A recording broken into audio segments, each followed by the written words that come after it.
नमस्कार. भविष्यावर बोलू काय या कार्यक्रमात मी संपदा सगळ्यांचं स्वागत करते. तसंच मार्गदर्शक राशीचक्रकार शरदजी उपाध्याय यांचंही स्वागत करते.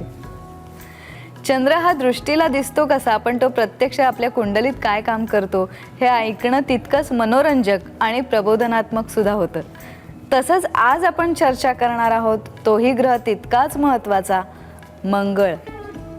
मंगळ हा पृथ्वीच्या किती जवळ आहे, किती लांब आहे, तो किती कक्षेत फिरतो आहे, या सगळ्याचा सूक्ष्म अभ्यास जे शास्त्र करतं त्या शास्त्राच्या आधारावरच आपल्याला आपलं भविष्य सांगितलं जातं. ही केवढी मोठी आपल्याला जमेची बाजू म्हणायला पाहिजे जी शरदजींकडनं आपल्याला आजही कळणार आहे.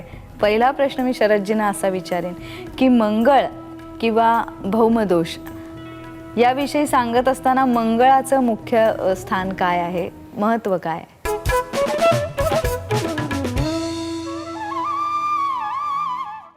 हा मंगळ तू आकाशात इथे पाहिलास पृथ्वीवरनं तरी असं लाल बंद दिसतो. त्या मंगळाचे क्लोजअप घेतलेले आहेत, नासा पण आपण पाहिले कसे त्याच्यावर खडक आहेत. एकदा तर कोणीतरी पिल्लू सोडलं होतं, मंगळावर एक धावणारी बाई दिसली आणि ते सगळीकडे दाखवत होते. खरी ते नासाने सांगितलं आमच्या याला सपोर्ट नाही आहे, एक खडक आहे त्याची सावली येते, बाई नाही येते. हा मंगळ आमच्या आयुष्यात विशेषतः पुरुषांच्या अतिशय महत्त्वाचं काम करतो. मंगळवार आणि शुक्रवार देवीचे वार का? या देवी सर्वभूतेषु शक्तिरूपेण संस्थिता नमस्तस्य नमो नमः. शक्ती केवढी महत्त्वाची आपल्या आयुष्यात आहे. मी आत्ता बोलतो ही शक्ती आहे ना. समजा मला मलेरिया झाला, टायफॉइड झाला आणि माझं हिमोग्लोबिन 7वर आलं, असं बोलले मी त्याशी मरगळलेलं, हे लोक म्हणतील आज करू नका.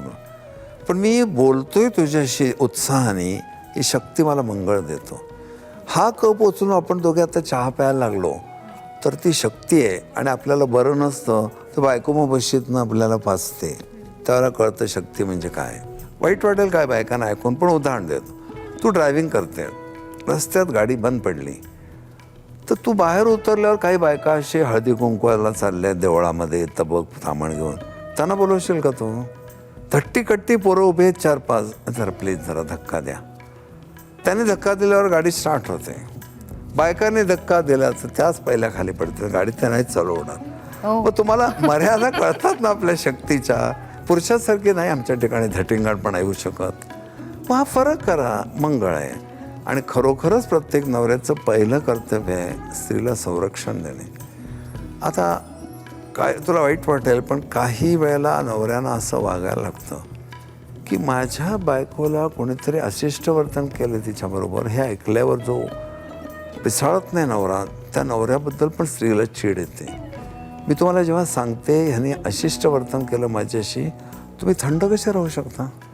आणि तो जर म्हणलं हे बघ काय मुंबई आहे, नाना तऱ्हेचे लोक असतात, ते म्हणजे गप्प बसा, अजिबात बोलू नका. पण तोच जर तिथे गेला, काय जे काय व्यवस्थित त्याने त्याला धडा शिकवला, त्याला आनंद वाटेल. म्हणून माझं आज म्हणणं असं आहे, तरुण पिढीला मला सांगायचं आहे, कॉम्प्युटर लॅपटॉपच्या मागे लागून तुम्ही धड व्यायाम करत नाही. एक ठेवली पाहिजे स्वतःची पर्सनॅलिटी. वृद्धापकाळात सुद्धा व्यायाम केला पाहिजे. आणि एक असं पहाडी व्यक्तिमत्व पाहिलं, व्यायाम केलेलं वाटतो करारी वगैरे, समोरची व्यक्ती 10दा विचार केला ह्याच्या वाटेला जाऊ का नको. पण ह्या पिढीमध्ये व्यायाम कधी कधी होत नाही. बिअर पिणं चालूच असतं, काही मुलं पाणी पितच नाहीत, तब्येती खराब होतात, विधभर छाती, काड्यासारख्या मांड्या किंवा दंड. आणि असा किती ड्रेस घालून जरी उभा राहिला वगैरे, तुमच्या ते कुठला तू म्हणालीस टी व्हीवरचे कार्यक्रम ब्राईड शोधण्यावर, कशी ती पसंत करेल त्याला? पुरुषाचं वैभव सामर्थ्य हेच आहे, सौंदर्यतेचं सामर्थ्य असेल, थोडा रगेलपणा तो मंगळात येतो. अनेक मुली सांगतात रंगेल नसलं तरी चालेल, रगेल पाहिजे. मंगळ म्हणजे रगेलपणा. आता मंगळाचं जे स्थान आहे ते मंगळ दोष आणि मंगळ ग्रह यांची गल्लत सुद्धा होण्याची शक्यता असते, ती कशी? दोष म्हणजे आपण मॅच मेकिंगमध्ये पाहिलं, कुठल्या स्थानी मंगळ असतात, दोष नाही येतो, एक वैशिष्ट्य आहे, ह्याची भूक आहे वेगळी, एवढंच दाखवलं जातं. पण मंगळ क्रोधाचा कारक आहे. आणि क्रोधामुळे जेव्हा कधी कधी नवरा बायकोच्या डोक्यात वरवंटा घालतो, 302 कलम लागतं, हे लक्षात घेऊन त्या क्रोधावर नियंत्रण पाहिजे. आणि तो क्रोध शारीरिकपेक्षा एक जरब बोलण्यातली, नजरेतली ह्याने पण व्यक्त व्हायला पाहिजे. काही काळ असं होतं, मेष वृश्चिक राशीची पुरुष ऑफिसातनं परत आले की आया सांगतात, चल लवकर लोकांना पांघरून घ्या, बाबा येत आहेत. बाबा म्हणजे हिटलर आहे का? पण तो बाबा आपला भडकला तर मुलांना कुठेतरी दरारा पाहिजे. कोणी किती ना करो, प्रेम करा मुलांवर, पण एका मर्यादेच्या बाहेर गेला तर आपला बाबा वाईट माणूस आहे हे पण लागतं न्यूसन्स व्हॅल्यू. वडिलांनी मारल्यासारखं करावं, आईने समजूत घालावी.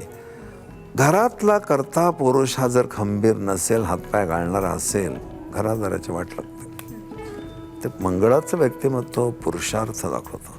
म्हणजे जशी ऊर्जा त्याच्या अंगात असते ऊर्जा असं नाही, त्याचा क्रोध. पर्सनॅलिटी पण आहे. ऊर्जा एखाद्या हडकुळ्या माणसाला पण हवीशी वाटते, पण त्याला साथ देत नाही शरीर. नियमितपणे व्यायाम म्हणजे हा असा नाही नुसतं दंड कमावण्याचा. तू बघ, सूर्यनमस्कारात केवढा व्यायाम आहे, पोहण्यामध्ये केवढा व्यायाम आहे. आणि दुसरं, पुरुषार्थाच्या कथाही वाचल्या पाहिजेत. शिवाजी महाराजांची कथा पण वाचली. तर जसा एक तऱ्हेच्या पुरुषार्थाच्या कथा वाचून त्याला अंगामध्ये सुद्धा एक बळ येतं, बोलण्यामध्ये करारीपणा येतो, नजरेत जरब येते आणि ती व्यक्ती इतकी छान वाटते एखाद्या स्त्रीला. कारण मुळात मी एकही बाई अशी पाहिली नाही की माझा नवरा मला नाजूक पाहिजे. मग ते म्हणजे हा जरा मुलगा आक्रमक आहे. मग नवऱ्याने मारल्यानंतर हसणाऱ्या बायका आपण पिक्चरमध्ये दाखवलेल्या पाहिल्या, ते आठवत नाही पिक्चर आहे असा. आणि मग तो तिला जवळ घेतो, तो भाग वेळा, पण तिला बरं वाटतं माझा नवरा माझ्यावर अधिकार गाजवत आहे. आणि दुसरं, हा मंगळ पुरुषांना स्वातंत्र्य देतो. समजा हायवेवर काय ॲक्सिडेंट झाला आणि रात्री 2ला नवरा म्हणतो बायकोला, काहीतरी झालं मी बघून येतो, तू झोप. ती म्हणेल का, मी जरा हायवेवर जाऊन येते, तुम्ही जरा बातम्या कडी लावून घ्या. तो टेन्शन येईल त्याला. मग का बायका हल्ली सगळं झालेत ना सुशिक्षित, सगळं शिक्षण घेतलंय नाही. एकट्या दुकट्या स्त्रीला आजही असुरक्षित वाटतं. हा मंगळाचा प्रताप आहे.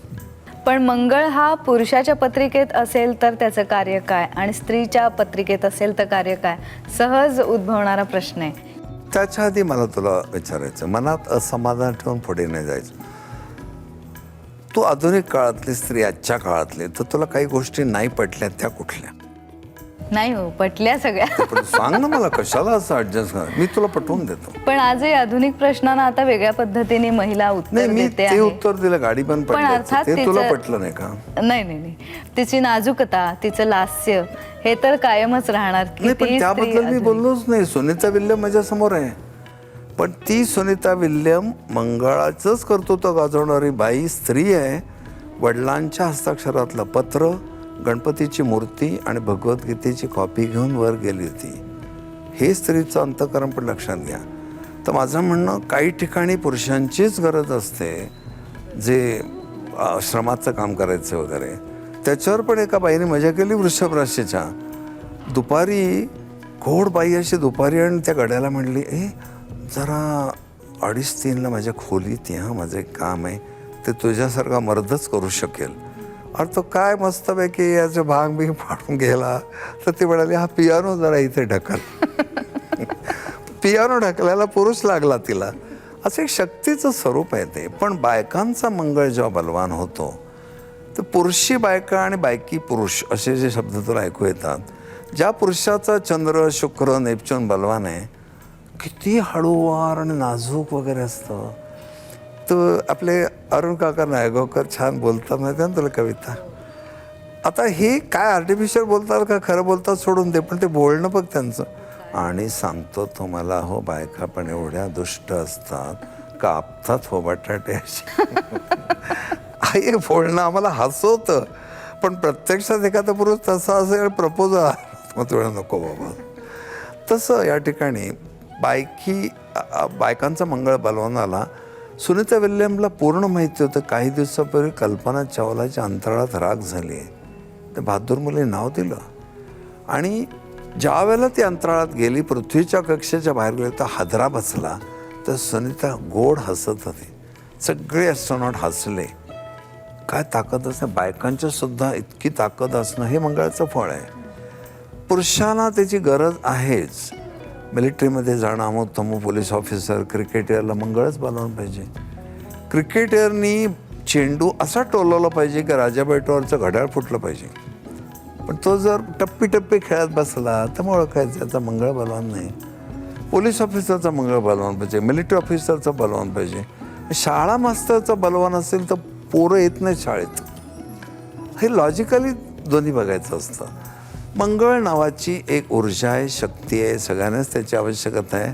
पण बायकांच्या नाजूकपणाला छेद जातो त्याने.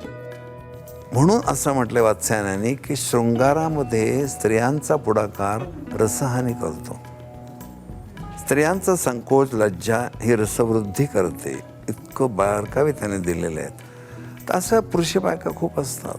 आता ज्यावेळेला आपण महिला आघाडी म्हणून असा प्रकार बघतो, मग त्या महिला आघाडीचे कोणते प्रमुख आहेत, त्या घोषणा देत आहेत, पोलीस त्यांना पकडत आहेत, भेड्यावाकड्या त्याचा. हे दृश्य त्यांच्या बहादुरीचं कारक आहे, पण त्यात शुक्र नाही आहे, त्यात चंद्र नाही, नेपच्यून नाही आहे. असा एक प्रकार बघायला पाहिजे. त्याच्या उलट एखादा शेतकरी आहे, रामोशी आहे, जबरदस्त दंड आहेत, बंडी फक्त घातली आहे, मुंडाचं मानलं आहे, रुबाबदार पुरुष दिसतं. पुरुषी सौंदर्य मंगळाच्या अंमलाकडे येतं. मग जितकं मंगळ बलवान तेवढं डेअरिंग करण्याची हिंमत येते. सर्कसमध्ये वाघाच्या समोर उभं राहायचं हंटर घेऊन, हे चंद्राचं काम नाही आहे, हे मंगळाचंच काम. काही होऊ शकतो, तो पिसाळतो, पण एक चाबूक असा वाजवल्याबरोबर तो सरळ येतो. त्या वाघाला सुद्धा जरब असते, तो पुरुष मंगळाचा. जेवढी धोक्याची कामं असतील, आयुष्य रिस्क आहे अशी कामं असतील, ती करणारे लोक मंगळाचे. म्हणून मंगळाची मंडळी अंड्यू रिस्क पण घेतात. तो मंगळ मेष आणि वृश्चिकेचा मालक आहे. म्हणून मेष वृश्चिकेच्या लोकांमध्ये नाजूकपणा नसेल, बहादुरी आहे. पण मग असे तुमच्याकडे कोणी व्यक्ती येते का की मी कोणता व्यवसाय स्वीकारू हे माझ्या ग्रहांवरनं सांगू शकतं का? किंवा मला एक अमुक क्षेत्र आवडत आहे, त्याला हे दुजोरा देणारे ग्रह आहेत का? मग आता मंगळाच्या बाबतीत तुम्ही सांगू शकता? करिअरसाठी वगैरे विचारायला येतात, पण त्याला एका ग्रहावर नाही सगळं अवलंबून. त्याचे स्वभाव कसा आहे, रिस्क घेण्याचा पण स्वभाव पाहिजे ना. ठीक आहे, तुझ्या पत्रिकेत उद्योगाच्या स्थानात मंगळ आहे. मी तुला सांगितलं इलेक्ट्रॉनिक्स, इलेक्ट्रिसिटीचा विषय घे, CID ऑफिसर हो, पोलीस ऑफिसर हो, ठीक आहे. पण तसे अनुकूलता आत्ता आहे का? म्हणजे उदाहरणार्थ त्याच्या उद्योगधंद्याच्या स्थानात मंगळ आहे, पण त्याला महादशा चंद्राची चालू आहे, त्याला वाव नाही. मग त्याला मंगळाची दशा येईल, त्याला त्याचं कर्तृत्व बाहेर येईल. आपण दोघेही बोलणारे आहोत, पण हे केव्हा ह्या लोकांनी आपल्याला संधी दिली तेव्हा बोलायला लागलो. दोघेच आज जाऊन बोलत बसलो असं होणार नाही ना. तर संधी मिळणं म्हणजे महादशा. उत्तम मंगळ पत्रिकेत पाहिजे, महादशा त्याची पाहिजे, आणि करंट प्लॅनेट्स त्याला अनुकूल पाहिजे, तेव्हा करतो तो बाहेर येतं. पुरुषार्थ आणि प्रारब्ध हे एकत्र आलं पाहिजे, त्याच्याने होतं. की मंगळ ग्रह प्रभावशाली आहे, तो नेहमीच उत्तम काम करणार आहे का विघातक पण आहे? मुळात प्रत्येक ग्रहाला 3 बाजू आहेत. धन बाजू पॉझिटिव्ह, ऋण बाजू निगेटिव्ह, आणि एक उदासीन बाजू न्यूट्रल. मंगळ जेव्हा बलवान असतो ना, त्याला आपण पाहतो कर्तृत्व कसे गाजवले जातात, विधायक करणं. श्रीकृष्णाने नाईलाज म्हणून कंस चाणूरांचा वध केला, ही धन बाजू आहे. पण काही वेळेला नाहक मारत सुटणं लोकांना, किंवा पुष्कळ लोकांना सवय असते कीटकांना मारायची क्रूरपणे. काय त्याने केलं का तुमचं? बेचकेने कबूतर मारत बस. त्या निरुपद्रवी प्राण्यांना काय मारता? जायचं तर वाघासमोर जा ना. अशी एक निगेटिव्ह साईड असते. आणि न्यूट्रल म्हणजे रिस्क घ्यायचं नाही. अगदी 104 EB4 240 बस संपला विषय. रिस्क न घेणारे पुरुष. हे जेव्हा मुलीला गाईड करतो आम्ही की तुझा नवरा रिस्क घेणारा नाही, तर मग तिला गायडन्स खूप मिळतो. पण बायकांचा जर मंगळ बलवान असेल आणि नवऱ्याला होऊ नये तो रोग झाला, पॅरालिसिस झाला, तो आजारी पडला, संसाराचा सगळा भार खांद्यावर घेऊन जगाला टक्कर देऊन मुलाबाळांना मोठं करणाऱ्या बायका मंगळाची शक्ती असणार आहेत. किंवा ही ऑपरेशन थिएटरमध्ये वगैरे ज्या बायका काम करतात, नर्सेस आहेत किंवा इव्हन स्वीपर्स वगैरे आहेत, ह्यांना बघावं लागतं ते सगळं. त्यांचं ती शक्ती म्हणजे मानसिक शक्ती पण असते, तोही भाग तो दाखवतो. पण काही वेळेला मंगळ निगेटिव्ह असतो. जलराशीत समजा मंगळ असेल, कर्केत नीचेचा असतो. कटकटी माणसं फार असतात काही. जरा काय झालं ना इतकं टेन्शन घ्यायचं, मूड ऑफ, मग जरासं कुठे एक रात्री 10-11पर्यंत जागरण झालं, 9 वाजेपर्यंत झोपून राहणार, सकाळी उठलं पुन्हा असे हात अरे 4 तासाच्या गाढ झोपेवर माणसं केवढी कामं करतात. आणि हे असं स्वतःचं कौतुक करून घ्यायचं, लाड करून घ्यायचे, बायकोला नको ते ओरडायचं असं सारखं. कटकटी माणसं लोकप्रिय होत नाहीत. निगेटिव्ह मंगळामुळे, मंगळावर कुयोग झाल्यामुळे माणसं कटकटी होतात. त्याला सिनिकल, तुसडी अशी पण माणसं म्हणतात. एक कर्तृत्व विधायक असावं मस्त. सेंचुरी मारून येणारा क्रिकेटर कसा रुबाबदार दिसतो, लढाईमध्ये जिंकून आलेला सोल्जर कसा रुबाबदार दिसतो, तर ही माणसं गल्लीमध्ये मार खाऊन येतात आणि मग घरीच कटकट करतं. काय समजतात स्वतःला, उद्या बघतो. नवरी लोक पण खूप सवय असते, ऑफिसात साहेब अपमान करतो आणि घरी येऊन बायको सोडणार नाही मी चला उद्या. कोण पडते का बायकोला असं त्या स्वभाव. दुसऱ्या दिवशी ऑफिसात जात, गुड मॉर्निंग सर, झालं काय उपयोग आहे त्याचा. एक उदाहरण मी राशीचक्रात नेहमी देतो. एक मेष राशीची बाई नवऱ्यावर भडकली तर लाटणं घेऊन धावली आणि तो घुसला पलंगा खाली, कारण त्याला बायकोचा राग माहिती आहे. ती खाली वाकून सरळ म्हणा, नवरा बिवरा काय नाही, भेकडा बाहेर लपतोस काय. तो म्हणतो माझं घर आहे, कुठे बसते तुला काय करायचं. असे पण काही नवरे गिरेगा तुम्ही टांग उपर असे असतात. असं शास्त्र सांगतं, म्हणजे मी असं ऐकलंय की पुरुषाचा एक मेंदू सतत काम करत असतो, तर बाईचा डावा उजवा दोन्ही मेंदू काम करत असतात. तर असा हा ग्रहांवर काही त्याचा परिणाम. मी मेडिकलचा माणूस नाही आहे, त्यामुळे मी आता काय काय असं म्हणतात की बायकांच्या मेंदूचा आकार पुरुषांच्या मनाने खूपच लहान असतो, पण हृदयाचा खूप मोठा असतो. मी कसं सांगणार, मेडिकलचा माणूस नाही आहे. पण तुम्ही प्रत्येक तुमच्या कुंडली ज्ञानाबद्दल, ज्योतिषशास्त्राबद्दल प्रत्येक वेळेला विज्ञानाचा एक दाखला देत आहे. त्याच्यामुळे मला असं वाटलं की या दृष्टीने आपण एक वेगळा विषय. न्यूरोलॉजी हा खूप मोठा विषय, सामान्य डॉक्टरला सुद्धा जो कळत नाही. ते कवटी फोडून ब्रेनमधलं ट्युमर काढणारा डॉक्टर, काय अभ्यास असेल ना. मग त्या अशा एवढ्या मोठ्या विषयात आपलं अर्धवट ज्ञान कशाला सांगायचं. अभ्यास स्वने प्रकटावे. तेव्हा असा हा मंगळ जोपर्यंत विधायक असेल तोपर्यंत त्याचं स्वागत असतं, जोपर्यंत तो मृत नाही आहे तोपर्यंतही त्याचं अस्तित्व जाणवत असतं. अशा या मंगळाची माहिती दिलीत, लोक खुश झालेत, कारण आपल्याला त्यांचा प्रतिसाद लगेचच दुसऱ्या दिवसापासून सुरू होतो, तसा तो आताही सुरू होईल. आज इथेच थांबतोय आपण. नमस्कार.